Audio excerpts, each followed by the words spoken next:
Muy bien, buenas tardes. Semana número 12. Vamos a continuar con la resolución de ejercicios, guía de resolución de ejercicios de esta semana. Pero antes vamos a pasar a definir o a categorizar los textos. Toda estructura, bueno, en realidad las estructuras textuales pueden categorizarse, pueden tipificarse, ¿no es cierto?, siguiendo ciertos criterios. Por ejemplo, uno de los criterios que se utilizan para poder clasificar los textos o para poder establecer una tipología textual sería el contenido el contenido que se desarrolla en el texto. El día de hoy vamos a ver uno de ellos, uno de esos criterios. El criterio que vamos a seguir el día de hoy, ¿no es cierto?, básicamente nos remite a dónde se ubique la idea principal del texto. Ustedes saben perfectamente bien, ya hemos definido qué cosa es la idea principal, pero para refrescar estas nociones será suficiente con señalar que la idea principal no es sino el desarrollo esencial o sustancial del tema central. Entonces, de acuerdo a la ubicación de la idea principal, ¿no es cierto?, de este desarrollo esencial del tema central, en el texto vamos a poder establecer una tipología textual. Digamos que paradigmáticamente asumimos que la idea principal se ubica al inicio del texto. ¿Estamos de acuerdo? En virtud de ello, entonces, cuando nosotros encontramos la idea principal al inicio del texto, diremos que estamos frente a un texto de tipo analizante. Pero de hecho no es la única ubicación. La idea principal puede estar ubicada también al final del texto. Si en algún momento ustedes llegan a detectar la idea principal del texto, el desarrollo del tema central al final del texto, ¿no es cierto?, el tipo de texto será sintetizante. Entonces, tenemos dos tipos claros de textos: analizante cuando la idea principal se desarrolla al inicio, sintetizante cuando ésta se desarrolla más bien al final. También la idea principal puede desarrollarse ahí donde nosotros encontramos el cuerpo del texto o el desarrollo mucho más detallado del tema central. Si eso ocurre entonces, si está en el núcleo, en el corazón del texto, diremos entonces que el texto es de tipo centralizante. Entonces, de acuerdo con la ubicación del texto, tenemos básicamente, en rigor, tres tipos de textos: analizantes, sintetizantes y centralizantes. Tenemos una serie de textos que vamos a pasar a desarrollar y para ello, ¿no es cierto?, la recomendación es la siguiente. Tienes que subrayar la idea principal, ¿no es cierto?, y colocar el tipo de texto que tú supones que es. Entonces, los dos primeros textos vamos a desarrollarlos juntos, luego los cuatro siguientes textos van a desarrollarlos ustedes por su cuenta, ¿no es cierto?, siempre siguiendo la misma dinámica: el subrayado por un lado y luego la categorización del texto de acuerdo con qué asumas tú que es la idea principal. Entonces, va a haber un proceso cognitivo que vas a tener que hacer de hecho, y este proceso cognitivo va a consistir en que tú detectes el tema central. ¿Estamos de acuerdo? Entonces, a partir de una lectura minuciosa del texto, tú puedes desprender cuál sería el tema central y dónde nosotros ubicamos ese es el desarrollo esencial de ese tema central. Por ejemplo, vamos con el texto A. Se señala acá lo siguiente: los faraones egipcios del Imperio Nuevo concentraron en Tebas, en el curso medio del Nilo, los principales santuarios y el mayor conjunto funerario de todo el país. Entre todas estas edificaciones, el templo de Karnak disfrutaba de una posición preeminente, una posición superior, una posición mucho más elevada, en cuanto estaba enteramente dedicado al culto de Amón, el dios central en la religión egipcia de esta época. 3 kilómetros Nilo arriba se encontraba otro santuario estrechamente asociado al de Karnak, el de Luxor, de dimensiones más reducidas que el primero, pero que tiene el gran privilegio de mantenerse en un estado de conservación mucho mejor.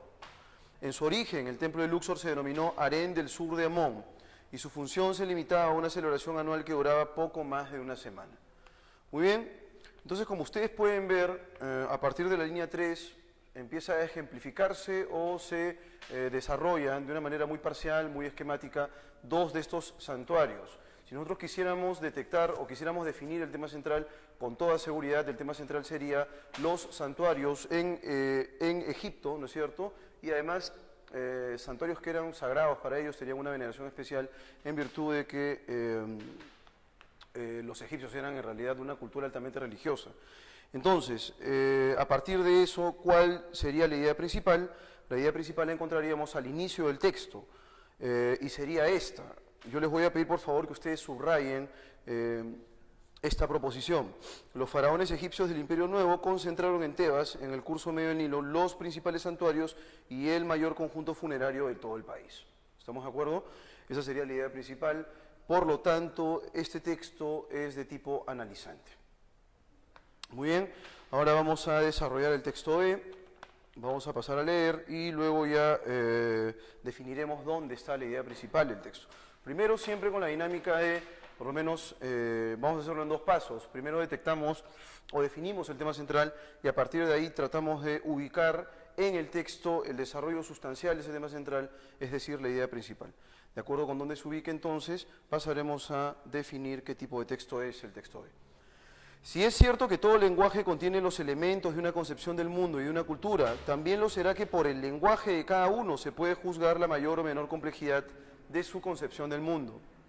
El hombre que solo habla un dialecto o solo comprende la lengua nacional en grados diversos, participa necesariamente de una intuición del mundo más o menos limitada y provincial, fosilizada, anacrónica, en relación con las grandes corrientes de pensamiento que dominan la historia mundial. Sus intereses serán limitados, más o menos corporativos o economicistas, no universales. Si no siempre es posible aprender idiomas extranjeros para ponerse en contacto con diversas vidas culturales, es necesario por lo menos aprender bien la lengua nacional. Una gran cultura puede traducirse en la lengua de otra gran cultura, es decir, una gran lengua nacional históricamente rica y compleja puede traducir cualquier otra gran cultura, una expresión mundial, pero un dialecto no puede hacer lo mismo. Bueno, independientemente del contenido de este texto, que según mi opinión es muy discutible, ¿no es cierto?, esto de gran cultura, o sea que hay culturas que se pueden minimizar o que se pueden ningunear, particularmente yo no creo que sea eso, pero independientemente de esa lectura crítica de este texto, ¿no es cierto?, podemos claramente definir cuál sería el tema central. Y el tema central sería básicamente las limitaciones culturales de una persona que solamente sabe o maneja un dialecto en particular de su lengua o una lengua nacional. Si ese es el tema central, ¿dónde encontramos el desarrollo sustancial de este? El desarrollo sustancial de este lo encontramos después del primer punto y seguido. Voy a pasar a leer entonces. El hombre que solo habla un dialecto, solo comprende la lengua nacional en grados diversos, participa necesariamente de una intuición del mundo más o menos limitada y provincial, fosilizada, anacrónica en relación con las grandes corrientes de pensamiento que dominan la historia mundial. Entonces, esa sería la idea principal. Encontramos donde normalmente uno empieza a desarrollar el texto de manera más acuciosa, más detallada, ¿no es cierto? Por lo tanto, a partir de esas apreciaciones, a partir de esa observación, podemos definir qué tipo de texto es el texto B. El texto B es un tipo de texto centralizante. Bueno, entonces, ahora van a ustedes desarrollar los textos C, D, E y F. Entonces, para ello les voy a dar exactamente 3 minutos por cada texto. La dinámica es la misma, subrayas, ¿no es cierto? Luego pasaré yo a dar la solución y a definir en principio el tema central, la idea principal y dónde está ubicada.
Muy bien, pasemos ahora sí a la resolución de los respectivos textos que han quedado pendientes. Texto C. El tema central, ¿no es cierto?, son las consecuencias negativas que trae el cultivo de productos transgénicos, ¿no es cierto? Ese sería el tema central. La idea principal, entonces, la detectaríamos al final del texto. Esta sería la idea principal. Yo quisiera, por favor, que tomen nota de ella, que subrayen. La presión por la uniformidad ejercida por los cultivos transgénicos no solo destruirá la diversidad de los recursos genéticos, sino que también romperá la complejidad biológica que condiciona la sustentabilidad de los sistemas agrícolas tradicionales. Muy bien. Entonces, esa sería la idea principal. La idea principal la ubicamos al final. Por lo tanto, el tipo de texto es texto sintetizante. ¿Estamos de acuerdo? Vamos con el texto D. El texto D, el tema central hace referencia al hambre como una de las consecuencias de la globalización. Si ese es el tema central, entonces, ese tema central se desarrolla de manera esencial al inicio del texto D. A saber, el hambre también ha sido creada por la globalización, especialmente cuando los países en desarrollo adoptan las políticas de libre comercio recomendadas por agencias internacionales. Esa sería la idea principal. Es un texto analizante, por lo tanto. Texto E. El texto E podemos definirlo en los siguientes términos. El tema central de este sería la globalización como un fenómeno del siglo XXI, ¿no es cierto? En consecuencia, donde nosotros encontramos un desarrollo esencial del tema de la globalización sería a partir de la quinta línea hacia el margen derecho. La globalización es un fenómeno que se manifiesta en las distintas esferas de la actividad humana y tiene un doble valor, tanto positivo como negativo. Esa sería la idea principal, está casi en la médula del texto, en consecuencia sería un texto de tipo centralizante. Y finalmente, el texto F trata sobre un nuevo complejo, el complejo apoválico o apovalóntico. Siguiendo entonces ese tema central, la idea principal sería el complejo apoválico. Este complejo consiste en perder de manera irremediable determinado tipo de objetos. ¿Estamos de acuerdo? A partir de la quinta línea. Quiero sumar esta proliferación a un nuevo complejo, el complejo apoválico. Este complejo consiste en perder de manera irremediable determinado tipo de objetos. Nuevamente estamos frente a un texto de tipo centralizante. ¿Estamos de acuerdo? Muy bien. Antes de pasar a desarrollar el primer y único texto de la sección A, voy a rogarles por favor que dirijan su atención a la sección de series verbales de esta sección A. Muy bien, ya nos ubicamos en la sección de series verbales. Ahora, por favor, pasemos a desarrollar la primera serie verbal. Tenemos cereal centeno, cánido lobo y vivienda chalet. Entonces tenemos un elemento mucho más general en el cual está incluido el segundo elemento. Si quisiéramos establecer de una manera simple la relación, con toda seguridad esta relación sería género-especie. O en su defecto, ¿no es cierto?, estaríamos frente a la relación de hiperonimia y hiponimia. ¿Estamos de acuerdo? Hiperónimos, hipónimos. Entonces, hiperónimo, el elemento más general, por ello hiper, e hipónimo, el elemento que está incluido en el hiperónimo. Es el elemento específico. Muy bien, a partir de ello entonces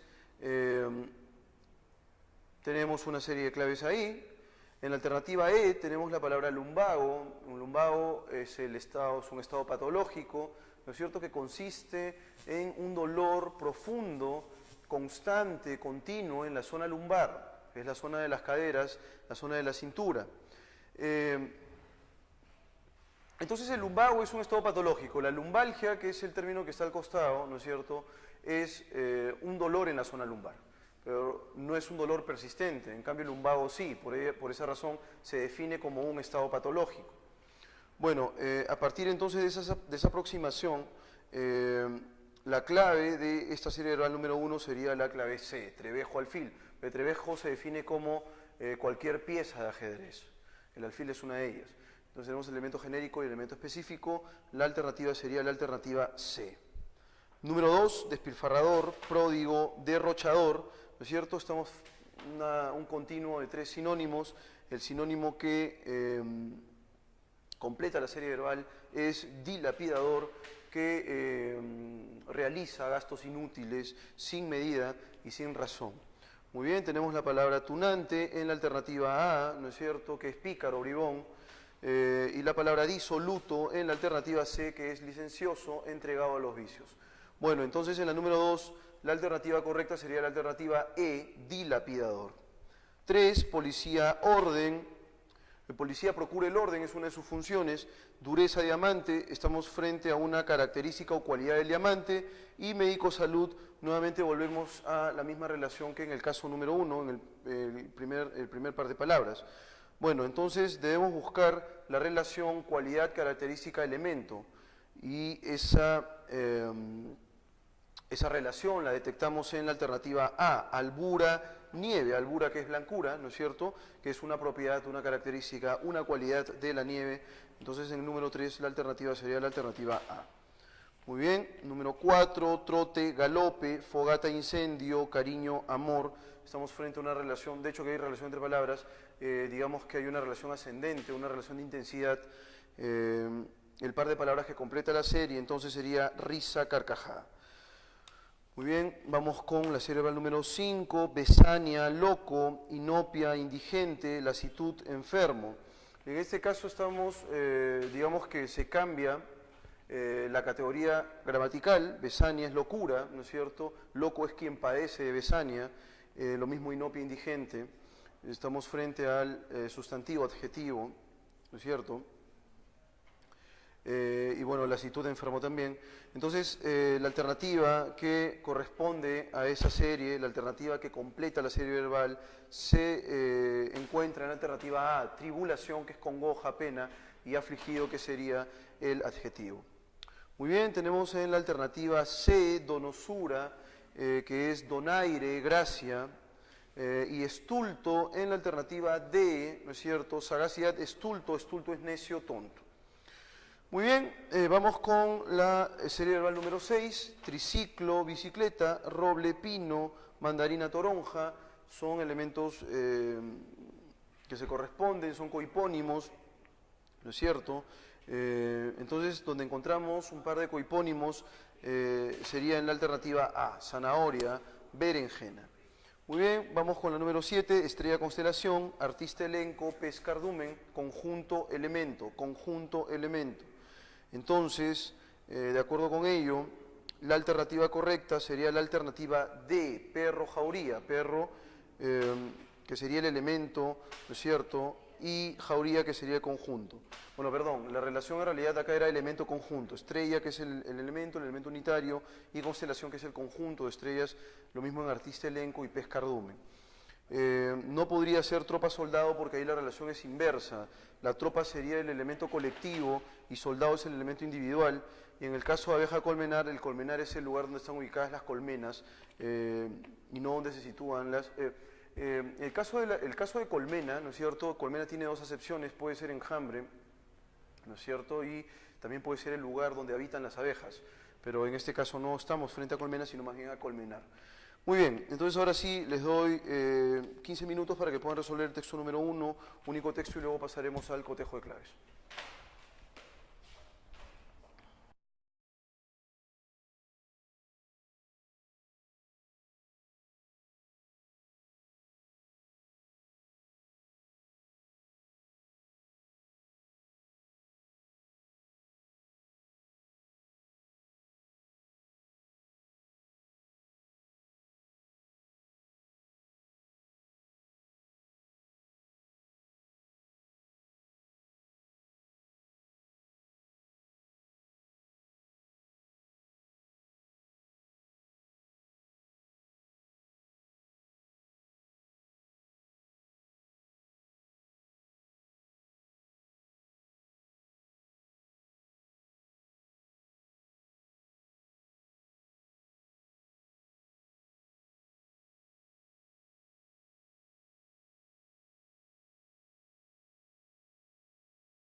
Pasemos a desarrollar el texto número 1. Primera pregunta, el tema hace referencia a, digamos que el autor parte, ¿no es cierto?, de la idea que todos los juicios matemáticos son a priori, es decir, no se confrontan con la realidad, entonces no son empíricos, ¿no es cierto? No obstante, partiendo de ciertas proposiciones de la matemática pura, él asume en primer lugar que, o digamos, para comprobar luego o refrendar su hipótesis, es partamos del hecho de que son analíticos, ¿estamos de acuerdo? Llega al punto que estos en realidad son sintéticos en virtud de que dependen o se desprenden de la intuición. Pero el autor hace referencia a una proposición aritmética, a saber, 7 más 5 igual a 12, aunque no se detiene solo en la especulación aritmética, sino que también incluye las proposiciones de la geometría pura. Entonces, el tema central serían los juicios sintéticos, ¿no es cierto?, en el campo de la aritmética y en el campo de la geometría. Entonces, los juicios sintéticos, la alternativa correcta sería la alternativa C, en virtud de que 7 más 5 igual a 12, el concepto de 12, ¿no es cierto?, no se desprende de 7 más 5, sino se desprende de la intuición, ¿no es cierto?, de la síntesis. Muy bien, alternativa C, por lo tanto, en la número 1, entre a priori y empírico. Bueno, a priori es anterior a toda experiencia y empírico más bien es aquello que tiene que contrastarse con la experiencia. Entonces, entre a priori y empírico, el autor establece una antonimia, una oposición, una contraposición entre estas dos nociones.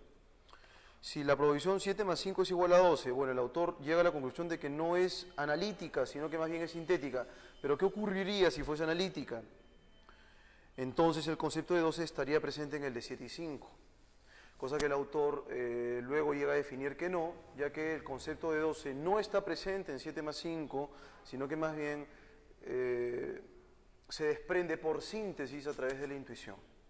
Muy bien. El término intuición en el texto puede ser reemplazado por, dice ahí que hay que ir más allá de esos conceptos y acudir a la intuición correspondiente a uno de los dos. Los 5 dedos de nuestra mano, por ejemplo, o bien 5 puntos, y a esto se le van añadiendo. Entonces, noten ustedes que nosotros mentalmente intuimos una serie de elementos que están por ahí y a este conjunto de elementos le vamos añadiendo más. Entonces intuición sería imagen, ¿estamos de acuerdo? 5 dedos de la mano, le añado 2 más, le añado 2 elementos más, 2 unidades más, pero es en el campo imaginístico, ¿estamos de acuerdo? La alternativa entonces sería la alternativa A. Número 4, el término intuición entonces en el texto puede ser reemplazado por a imagen. Número 5, de acuerdo con el autor, es incompatible sostener que tenemos A, los juicios de la geometría son todos sintéticos. Efectivamente, esa conclusión llega en el párrafo final. Dice, de la misma forma, ningún principio de la geometría pura es analítico. Entonces, eso quiere decir que todos son sintéticos. Algunos juicios de la geometría son empíricos. No puede ser empíricos ninguno, porque el autor en el párrafo 1 parte que las proposiciones verdaderamente matemáticas son siempre juicios a priori. Eso quiere decir que no van a ser validados o refrendados con la experiencia. En consecuencia, ningún juicio de la geometría sería empírico. Alternativa B, entonces, sería la alternativa correcta. Número 6, si 7 más 5 igual 12 es un enunciado a priori y el concepto, bueno, si es a priori, entonces cualificamos el juicio como a priori, esa sería una de sus características. Y el concepto 12 surgió de la síntesis, sería sintético. Por la intuición podemos inferir que este juicio es entonces sintético y a priori. ¿Estamos de acuerdo? Muy bien. 7. Si todos los juicios geométricos fueran analíticos en la geometría, entonces, si fueran analíticos todos, ¿estamos de acuerdo? Si todos se desprenden de cada uno de estos conceptos, 7 más 5, 12, 12 como concepto se desprende de 7 y 5, ¿no es cierto? Entonces, adiós intuición, adiós síntesis, que es justamente lo que el autor avala. Entonces, si todos los juicios geométricos fueran analíticos en la geometría, serían irrelevantes la intuición y la síntesis. Muy bien, vamos con la número 8. Si alguien sostuviera que 3 más 3 no es igual a 6, bueno, en el párrafo 2 se señala lo siguiente. Se podría pensar de entrada que la proposición 7 más 5 igual a 12 es una simple proposición analítica que se sigue de acuerdo con el principio de contradicción, del concepto de suma de 7 y 5. Bueno, esto quiere decir entonces que hay verdades que son necesarias o que se asumen como necesarias en un principio. ¿Estamos de acuerdo? Y ese sería el caso del principio de contradicción. Entonces, de acuerdo con ello, si alguien sostuviera que 3 más 3 no es igual a 6, no partimos de una verdad necesariamente válida y entonces iríamos en contra del principio de contradicción. Violaría el principio de contradicción, alternativa A en la número 8. 9. El enunciado de la geometría, el triángulo equilátero tiene 3 lados iguales, es un juicio analítico, sintético.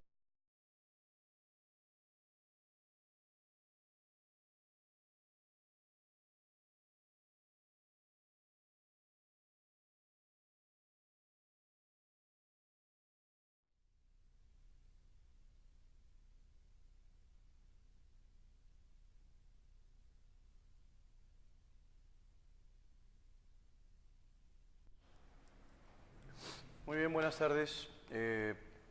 Semana número 12. Vamos a continuar con la resolución de ejercicios, guía de resolución de ejercicios de esta semana.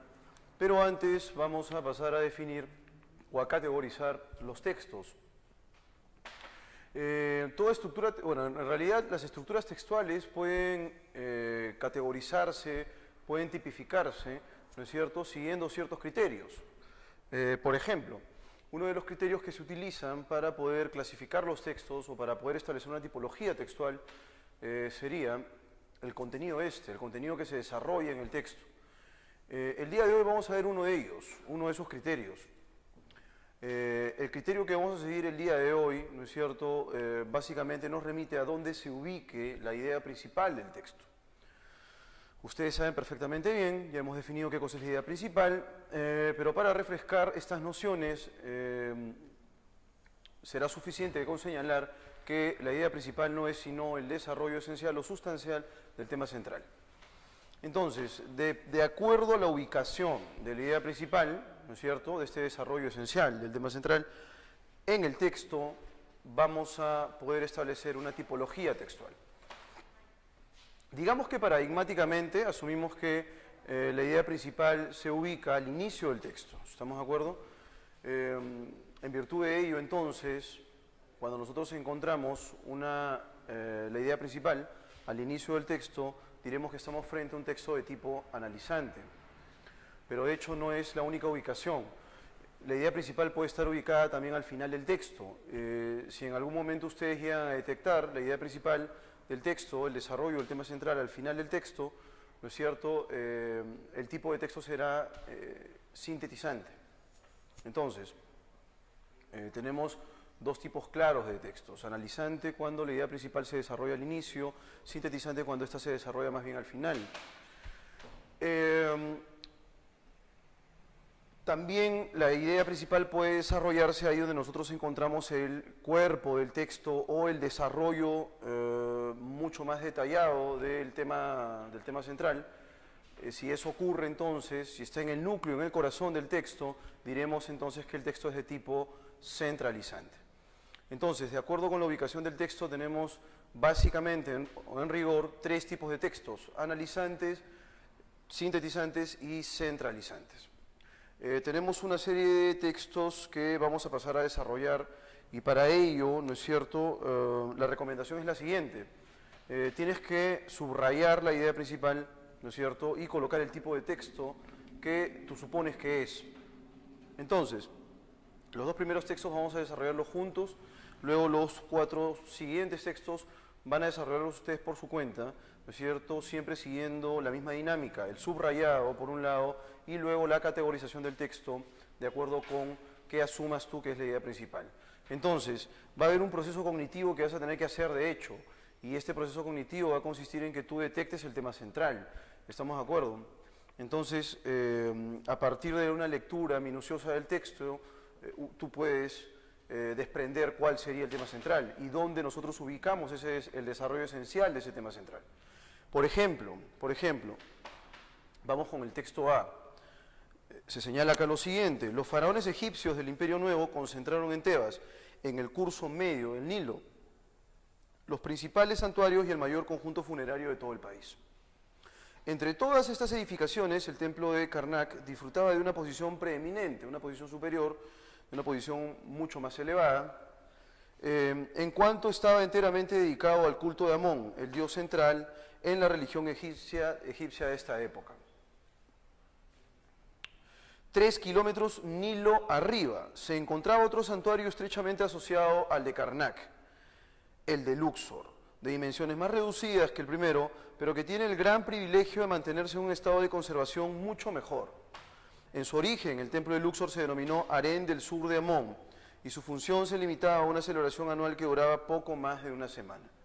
Muy bien, entonces como ustedes pueden ver, a partir de la línea 3 empieza a ejemplificarse o se desarrollan de una manera muy parcial, muy esquemática, dos de estos santuarios. Si nosotros quisiéramos detectar o quisiéramos definir el tema central, con toda seguridad el tema central sería los santuarios en Egipto, ¿no es cierto?